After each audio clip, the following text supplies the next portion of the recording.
بسم اللہ الرحمن الرحیم۔ ایک سوال ہے کہ کیا اسلام میں تفریح کے لیے شکار کرنا جائز ہے یا ناجائز ہے؟ دیکھیے، جہاں تک صرف شکار کی بات ہے تو شکار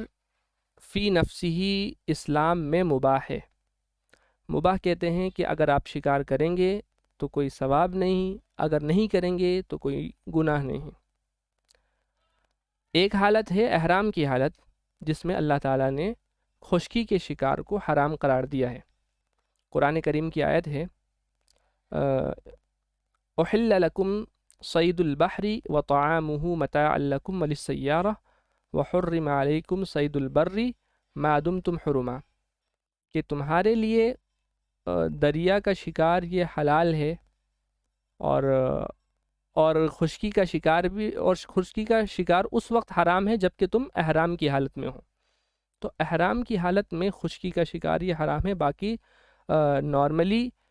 شکار کرنا یہ مباح ہے، انسان کرنا چاہے تو کر سکتا ہے۔ لیکن اس کے تعلق سے ایک بات اور ذہن میں رکھیے کہ اگر شکار کرنے کا مقصد صرف اور صرف تفریح ہے، نہ گوشت کھانا مقصد ہے، نہ جانور کی کھال کو کسی استعمال میں لانا مقصد ہے، نہ اس سے کوئی دوا علاج مقصد ہے، صرف اور صرف جانور کو یعنی